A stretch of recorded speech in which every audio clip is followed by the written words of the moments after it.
Before we get into the video, could everyone please subscribe to my Endless Diary Tales channel? Thank you so much. The clinking of forks against plates filled the eerie silence that had settled over our Wednesday night dinner. I stared across the table at Rowan, my husband of 6 years, searching his face for any hint of the loving man I had married. But his eyes avoided mine as he shoveled pasta into his mouth with unusual urgency. My gaze drifted to his phone lying next to his plate. A notification blinked tauntingly, as though begging me to swipe it open. Against my better judgment, I surrendered to temptation. Rowan didn't even notice as I leaned over and thumbed the unlock code. His acting skills had become that convincing. The message glared at me like a lurid accusation. Can't wait to feel you inside me again. Meet at our place in an hour. The sender's name, Marcella. I read it again, my heart thudding as the words burrowed into my consciousness like shards of broken glass. So this is why he'd been distant lately, coming home late without explanation. His attention continuously wandering to whatever sordid thoughts consumed his mind. Everything okay, honey? Rowan asked, snapping me out of my daze with that perfectly innocent tone he'd perfected over God knows how long. I slid his phone across the table, unable to find any words. His eyes went wide as his mask finally slipped, allowing a flash of panic to streak across his face. In that moment, I realized the man I thought I knew had been an illusion all along. I can explain, he started, but I cut him off with a raised hand. Don't bother, I said, my voice trembling with a mixture of heartbreak and rage. Just tell me one thing. How long has this been going on? Rowan opened his mouth, then closed it again. His shoulders slumped in apparent resignation. 6 months, he finally admitted, the words landing like a kick to my gut. 6 months. Half a year of lies and deception while I blissfully carried on, tending to our home and planning a future with a man who had already checked out of our marriage. Who is she? I demanded, though I already knew the answer. Marcella, the beautiful 20-something interior designer, who had worked on a project in Rowan's office. He let out a bitter chuckle.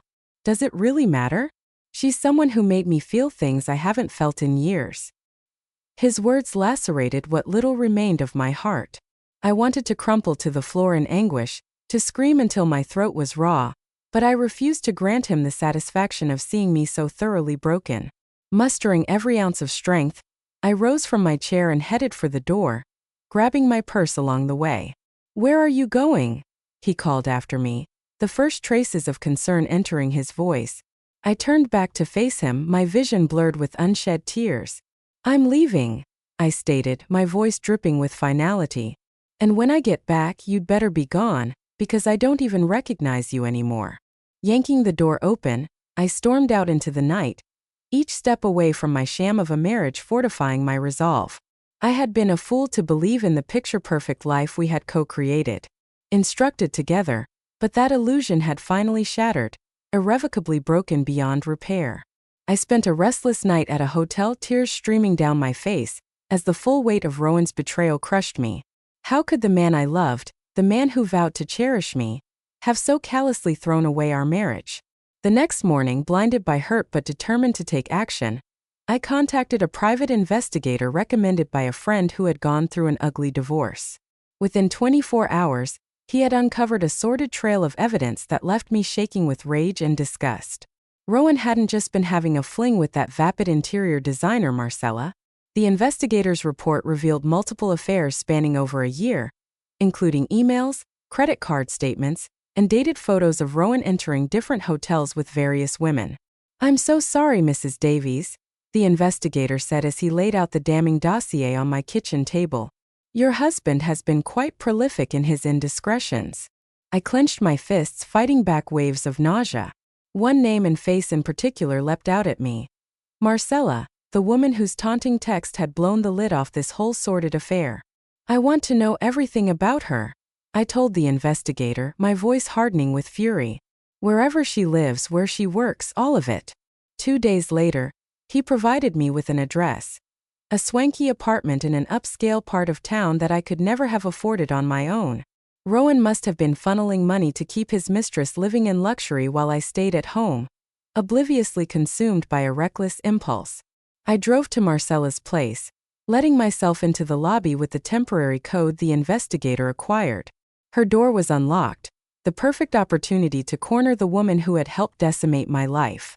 I stormed inside, greeted by a lavish interior that instantly confirmed my husband's lover didn't lack for expensive tastes. "Hello," a silky voice called from another room. "Is that you, Rowan?" I clenched my fists as the lithe, raven-haired seductress glided into view, clad in nothing but a silk robe that clung hungrily to her skin. Her eyes went wide when she saw me. "You," I spat through gritted teeth. "You're the one who destroyed my marriage." Rather than having the decency to look ashamed, she arched one perfectly groomed eyebrow as a mocking smirk played across her plump lips. "Well, if it isn't the famous Mrs. Davies. I was wondering when you'd show up to get a good look at the woman your pathetic husband can't resist." White-hot rage engulfed me, and before I could stop myself, my hand lashed out, cracking across her smug face with a resounding slap. She gasped, recoiling in shock, and I felt a savage thrill at having finally wiped that superior look off her face. "You're going to regret that," she hissed, one hand covering her rapidly reddening cheek. "Wait until Rowan hears about this." "Rowan is leaving me for you, isn't he?" I fired back, advancing on her until she backed into the wall. "Well, let me give you a reality check, you home-wrecking snake. He's broke. He's been spending our money on hotels, gifts, this expensive apartment, all to court a little old digging like." A revulsion flickered across her features before her mask of arrogance fell back into place. "We'll see about that," she sneered. "This isn't over, Mrs. Davies, not by a long shot." I watched in disgust as she slinked away, my desire for vengeance burning hotter than ever before. "No," I thought bitterly as I stormed out, "this is just the beginning." After my explosive showdown with Marcella, I was seething, a volcano of pain and rage that threatened to erupt at any moment. I stormed back home, unable to think of anything but tearing that smug look off the homewrecker's face once and for all. Rowan was already there, having moved his essentials into the guest bedroom at some point during my vengeful errand. His eyes went wide when he saw me storm through the front door. "Alara, what's going on?" he asked, alarmed by the thunderous expression on my face.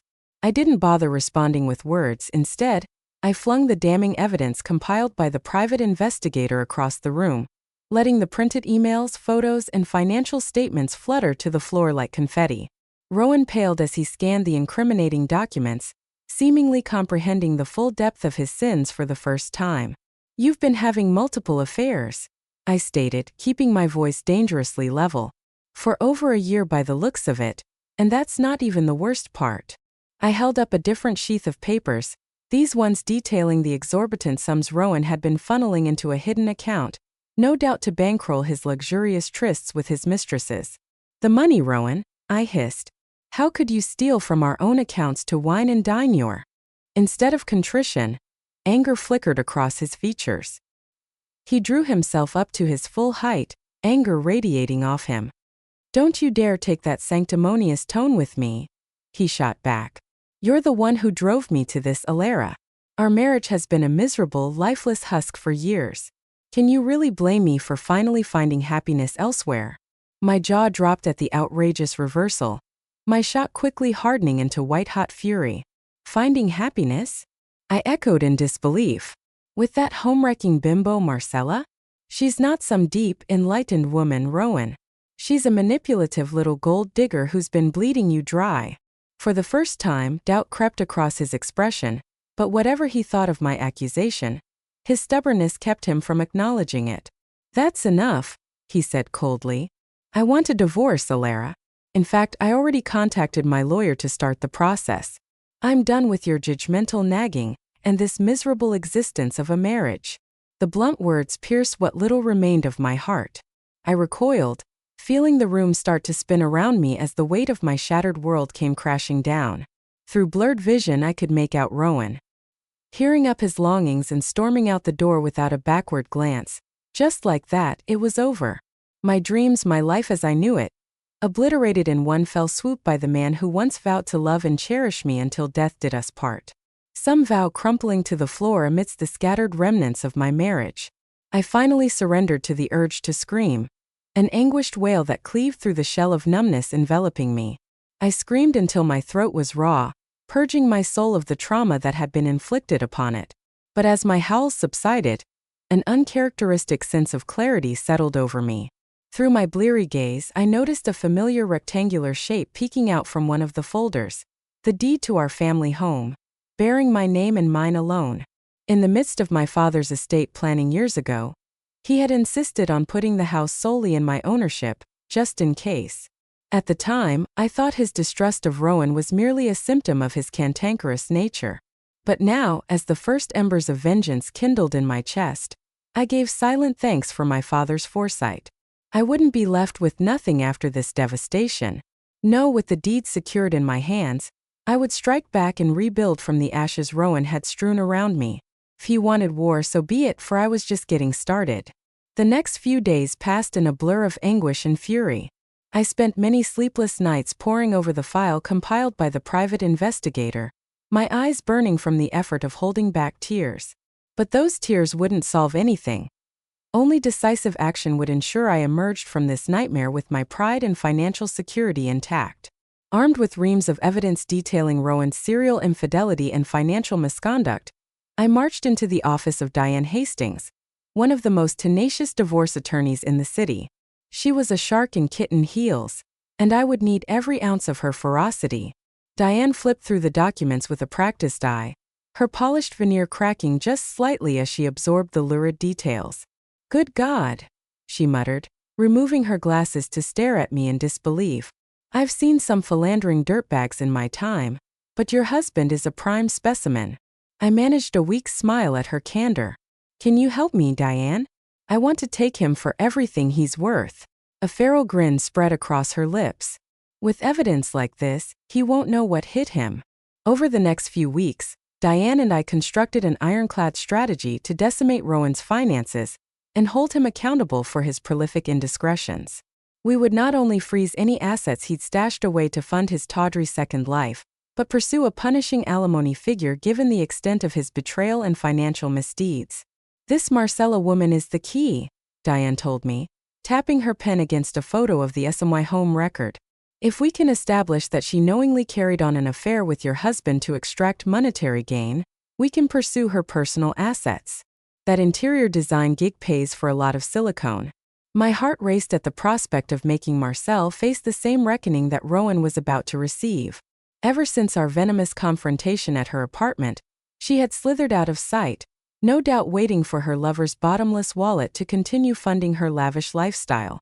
Well, she would be in for a rude awakening, just like the scorned wife. In the meantime, Rowan had gone suspiciously silent, no doubt stewing in denial while dreaming of a fresh start with his mistress-turned-fiancé. If only he knew that our once loving relationship was about to mutate into a blood-soaked legal war that would leave him destitute and disgraced. At last, the storm broke when Diane Hahn delivered a blitz of paperwork to Rowan's rented apartment.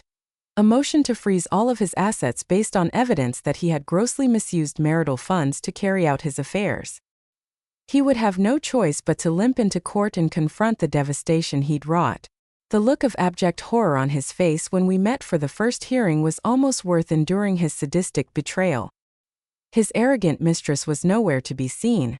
Perhaps she'd finally wised up and cut her losses before I dismantled her meal ticket. Rowan's disgraced expression turned to outrage as Diane mercilessly outlined the exhaustive evidence detailing his sordid double life. From bank statements to hotel receipts bearing the names of his mistresses, his lawyer could only sputter impotently, overwhelmed by the scorched earth case we had prepared. "You're making a big mistake," Rowan snarled after the humiliating proceedings, flagging me down in the courthouse lobby. For a fleeting moment, the man I had once loved flickered in his eyes. "Alara, we can stop this. We can work things out, start over." I regarded him with icy disdain as Diane looked on, ready to pounce if he dared to push further. "Did you honestly think I would just slink away and let you ride off into your pathetic second life?" I asked, revving in the sting of my words. His face hardened, his features twisting into an unrecognizable sneer. "You're going to pay for this, you vindictive." Diane immediately stepped between us, her hand raised in warning. I flashed her a reassuring glance. After everything he'd put me through, his impotent threats bounced off my newfound armor of indifference. "Believe what you want," I said, turning to walk away. "I want you to remember one thing as we proceed forward. You brought this upon yourself, Rowan, and I'm just getting started. In the aftermath of that explosive first hearing, the legal battlefield between Rowan and me devolved into a morass of vicious mudslinging. His lawyers accused me of fabricating evidence, of secretly meeting with other men to manufacture his indiscretions, a rich claim coming from a man who had been paying for not one, but multiple mistresses over the course of our marriage. I simply steeled myself against the slander, focusing on the righteous fury burning within me every time I thought of his betrayal. Diane assured me these were merely desperate gambits to create smoke screens. The evidence trail doesn't lie, she stated with sterile confidence. All we need is for one crack to appear in his sordid facade. Then his entire life crumbles. Fate seemed determined to provide me that crack in the most unlikely of ways. While updating the private investigator on the latest legal wrangling, he made an offhand comment that stopped me cold. That Marcella woman certainly gets around, doesn't she? I froze, my hand clenching around the phone. What do you mean by that? I've been doing some digging on Miss Perfect, he explained. Turns out she's not just shacking up with your soon-to-be ex. I have proof she's also entertaining an older, wealthier businessman on the side. White-hot indignation blazed through me at the thought of that smug, silicone-saturated snake pulling the same duplicitous act on multiple men. So much for her claims of being some love-struck victim of circumstance. In that moment, a deliciously devious plan began taking shape in my mind. Keep looking into this other man, I instructed the investigator. I need to know everything. Who he is, where they meet, all of it. A devilish grin spread across his weathered features. You've got a juicy one in mind, don't you, Mrs. Davies? I matched his expression with one of cold, purposeful resolve. Marcella thinks she can sink her claws into married men without consequence. It's time she learned how it feels to get a taste of her own medicine. Over the next few weeks, Diane and I worked closely with the investigator to quietly assemble an airtight case confirming Marcella's extracurricular activities. We obtained photos of her entering a high-rise luxury condo belonging to business mogul Christopher Woodrow, a 60-something tycoon with a vast empire under his control and, more importantly, an extremely image-conscious wife sitting atop that empire. You know what they say, Diane mused as we pored over the surveillance stills of Marcella and Mr. Woodrow in decidedly compromising situations. Mistresses always tell their married lovers that they'd never actually leave their spouse for a woman like Mrs. Woodrow. Learning her husband's side piece has been playing the same brazen game with other wealthy marks? Well, that might just push her over the edge. My eyes gleamed with vengeful anticipation. Marcella would get her sanctimonious, holier-than-thou attitude forcibly readjusted once we went public with her rampant infidelities. If she thought she could shatter the sanctity of marriage for her own devious ends, it was time her world came crashing down around her too. And Rowan? Well, when footage emerged of his beloved fiancée acting with other wealthy paramours behind his back, any glimmer of sympathy would shrivel within him. The ultimate insult for a man who had risked everything to leave his family behind for her hollow promises of love. They were the perfect marks. I am consumed with avarice, arrogance, and lust. Now, mere lambs awaiting the slaughter, I was meticulously preparing. By the time I was done, not even the ashes of their bloated egos would remain. After weeks of quietly compiling the damning receipts, photos, and call records, everything was finally in place for my grand counterstrike. I could scarcely contain my eagerness as I dialed the number for Diane's direct line. It's time, I said, my voice dripping with finality. Let's burn this whole sordid facade to the ground. The annual Westbridge Charity Gala was the perfect stage for my grand vengeance. A swanky, high-profile event frequented by the city's elite upper crust, including Rowan and his precious Marcella, who would no doubt be reveling in their freshly minted reputations as a glamorous power couple rising from the ashes of my failed marriage. Little did those two arrogant fools suspect that their entire sham of a relationship was about to detonate in front of all their well-heeled peers. No amount of public niceties or honeyed lies would insulate them from the reckoning I had meticulously orchestrated. When Diane and I arrived at the lavish Westbridge Hotel ballroom, our eyes scanned the glittering crowd for our intended targets. Sure enough, there was Marcella, draped over Rowan like a sleek, overpriced trophy, her skin-tight scarlet dress leaving almost nothing to the imagination. Eyes on the prize, Diane muttered in my ear as I felt a pang of disgust and pity for the man I once loved. It's showtime. Our preparation had been perfect. While mingling among the city's elite under the guise of donor solicitations, I slipped Diane's assistant the incendiary photos and videos we had compiled of Marcella's rampant infidelities. Our evidence bombshell was ready to detonate. Within minutes, the first whispers began rippling through the crowd like wildfire.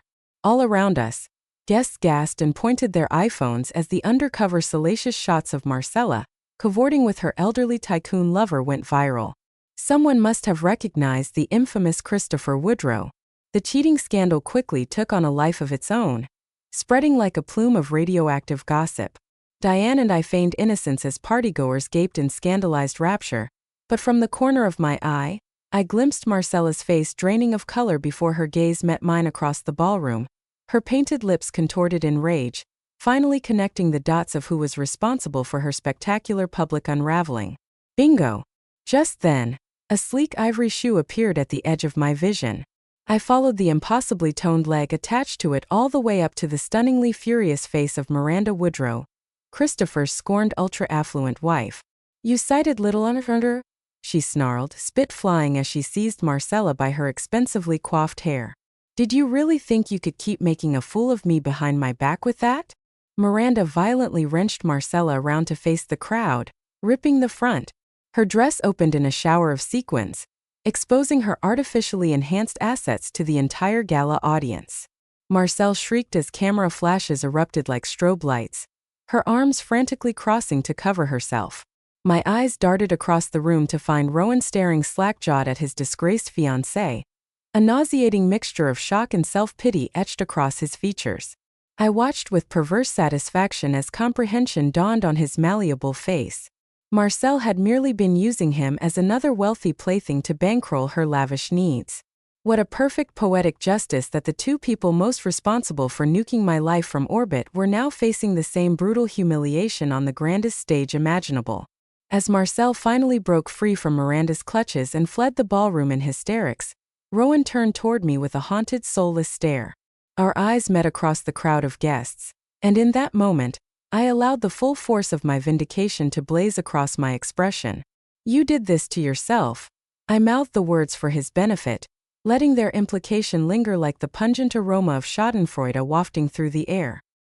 His jaw clenched as he gave the briefest of nods, a reluctant admission that I had indeed exacted the ultimate retribution from my former life. With that, he turned and stalked away from the gala through a quickly forming void in the crowd, leaving utter debasement and ruin in his wake. I sipped my champagne, allowing the delicious moment to linger on my tongue, as Diane materialized at my side. "Well, Mrs. Davies," she murmured with a proud smile, "I do believe this evening has been a full and resounding success, don't you?" A savage grin stretched across my face as I surveyed the catastrophic scene my vengeance had wrought. "You don't know the half of it," I replied. "But I have a feeling this is just the beginning of something beautiful." In the aftermath of the Westbridge Gala calamity, Rowan did what any disgraced, recently humbled man would do. He came slinking back with his tail between his legs, begging for mercy. I'll admit, seeing him reduced to a shell of his formerly arrogant self provided a wicked sort of satisfaction. Gone was the bravado, the unearned superiority, and the callous indifference to my pain. Now, sitting across the table from me in Diane's office, he looked more like a kick stray than my husband of 6 years. "Alara," he croaked as I eyed him with unconcealed disdain. I don't know what to say. What happened with Marcelle? God, I was such a fool." I said nothing, letting the silence fester until he visibly squirmed under my pitiless glare. "I know I can never take back all the hurt I caused you," he continued shamefaced, "but I'm begging you from the bottom of my heart, please give me one more chance. Let me make things right between us." A harsh bark of laughter escaped my lips before I could stop it. "Make things right," I echoed incredulously. "Rowan, you cheated on me repeatedly with multiple women over the course of our marriage, you funneled money, you lied, you manipulated me at every turn. What on earth makes you think you deserve a second chance at anything from me?" His eyes went wide, realizing the magnitude of his transgressions for perhaps the first time. "I was destroyed when I saw you with Marcelle," he stammered. "She was just using me like some pathetic meal ticket to bankroll her lifestyle. When that footage got out, I realized how blind I'd been. How terribly I failed you as a husband by letting my lust spiral so completely out of control. I regarded him stonily, refusing to let his carefully rehearsed pangs of remorse disarm me, not after watching him callously tear my life asunder in pursuit of temporary pleasures. Do you have any idea how it felt? I asked, my voice low and menacing, to have the man I loved, the man I built a life and future with, not only betray me but humiliate me in the best way possible over and over again? To learn that you had cast me aside like some meaningless burden in favor of chasing disgusting trysts with interchangeable women? Rowan visibly wilted as the weight of his sins settled over him in palpable waves. I could see the self-loathing and regret contorting his features into a pathetic mask of shame. Good. He was finally getting a taste of the anguish he had so cruelly inflicted upon me. I was a monster, he said. A selfish, vile monster who didn't deserve an ounce of your unconditional love. I don't expect your forgiveness, Alara. I just hope I can make amends somehow, even if it takes giving you every last penny I have. Anything to stop being this despicable person I became. Revulsion churned in my gut as his sniveling pleas washed over me. As much as I longed to revel in his suffering, the thought of indulging his desire for penance turned my stomach. I was no longer the malleable, naive woman he married. I would never allow him to manipulate me through feigned contrition ever again. Rising to my feet, I looked him dead in the eye and saw the faint glimmer of hope that I might offer him the absolution he suddenly craved. That glimmer was immediately extinguished by my next words. I don't want your money, Rowan. I want your absence from my life. He flinched as if struck, his hangdog expression melting into one of naked shock. You mean? Don't play dumb, I snapped, resisting the urge to slap that look off his traitorous face. After everything you've done, every line you cross with your tawdry indiscretions, do you really think I would be naive enough to let you wriggle back into my life? But nothing. I leaned across the table until I was mere inches from his pathetic countenance. If you agree to these terms right here, right now, I'll ensure this divorce is over swiftly, and you can slink off into whatever debauched second act you have planned. But you will never, and I mean never, ask for my forgiveness or understanding. Do you hear me? You lost that right the second you started. I started using our marriage vows as toilet paper. Rowan could only gape soundlessly, seeming to grasp for words that wouldn't come. Diane placed the paperwork on the table between us, offering a phantom of a nod. Your choice, Mr. Davies, she intoned. The rows of tiny font suddenly loomed larger than life. You can either dig your heels in further or accept these very generous terms and grant Mrs. Davies the peace of mind she deserves to move on once and for all. The silence stretched out like an eternity as I watched the kaleidoscope of emotion flicker across his face. Indignation, shame, bitter acceptance. Finally, with a grunt of resignation, he snatched up the pen and scrawled his name across the dotted line, cementing our divorce into inevitability. Our eyes met one final time, and I allowed the ghost of a triumphant smile to crease my lips at his chastened expression. You'll never hear from me again after this, he said through gritted teeth. But I hope you find the peace you're looking for, Alara. You deserve far better than the depraved bastard I came with. With that parting remark, he turned and strode out of the office, the keen weight of his failure dogging each dejected step. I watched until his retreating back disappeared down the hallway, releasing a breath I hadn't realized I'd been holding. It was finally over. The man who once meant everything to me was now expunged from my life like a cancer. I could at long last close that sordid book and prepare to move forward into my new reality, one of my own creation, shaped by the venom of his actions. Diane placed a reassuring hand on my shoulder, her customary shark-like grin softening at the edges. You did it, she murmured. You reclaimed your power and dignity. I've never seen a woman rise from the ashes like you have. I returned her smile, the promise of untold possibilities glimmering on the horizon. This was only the beginning, I said resolutely. My rebirth starts now. 6 months after Rowan's bitter departure from my life, the ink was finally dry on our divorce settlement.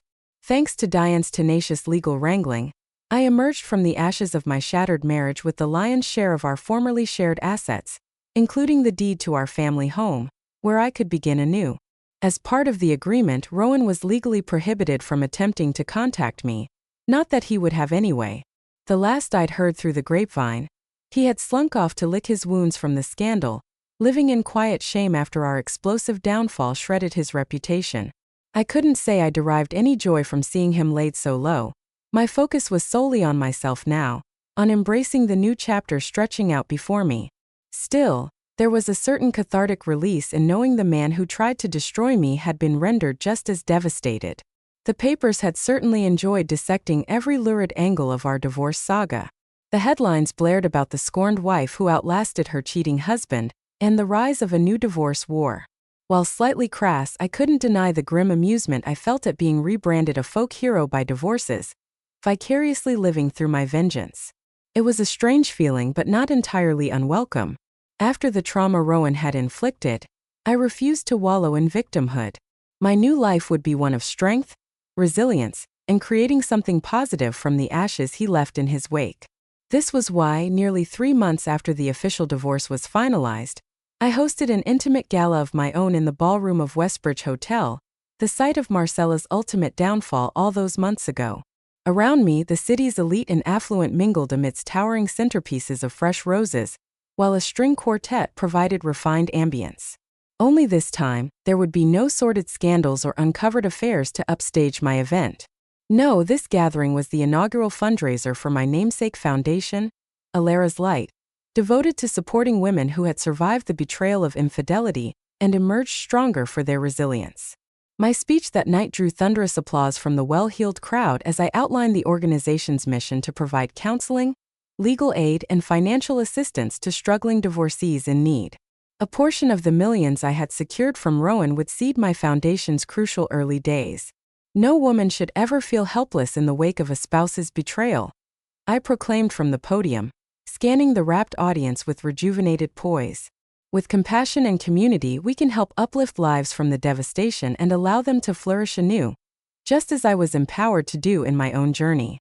After the remarks concluded, a line quickly formed of well-wishers and prospective donors eager to pledge support to my cause. I greeted each one with a warm smile, my heart swelling with pride and purpose.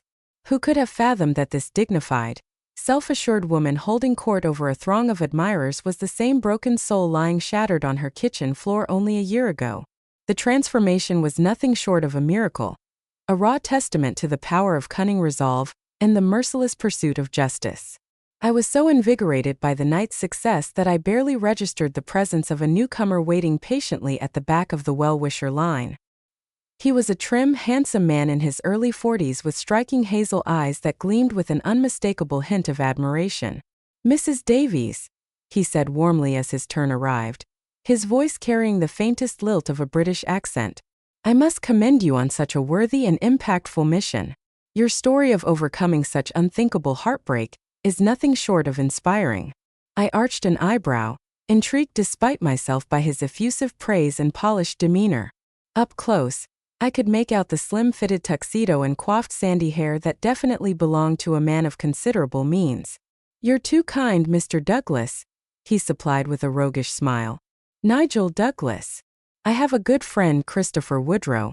I suspect we travel in rather different circles these days after his personal unpleasantness." My lips twitched in amusement at his understatement.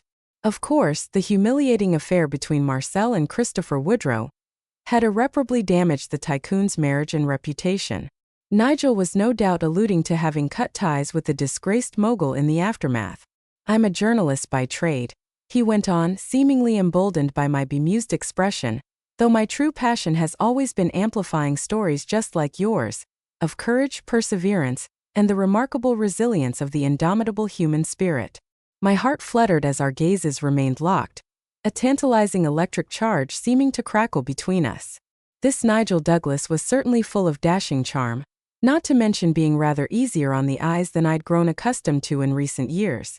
"Well, Mr. Douglas," I said, extending my hand as a coy smile played across my lips, "if the spirit truly does move you, perhaps you'd allow me to give you a more intimate account of my trials over a drink sometime soon?"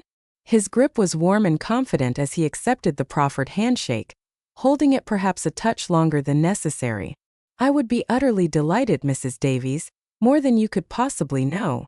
As I watched him depart through the twinkling crowd of socialites, I felt a giddy spark of excitement that had long eluded me. the thrill of new possibilities and a future unshackled from the trauma of the past. The crushing weight of Rowan's betrayal had nearly destroyed me, but by the alchemy of my own iron resolve, I had spun that devastation into abject triumph. The future was finally mine to craft anew on my own terms, and this radiant night under West Bridge's glittering chandeliers was merely the first mingling rays of the new dawn I had clawed back into existence. No longer a victim, but a victor reborn from the ashes of my former life.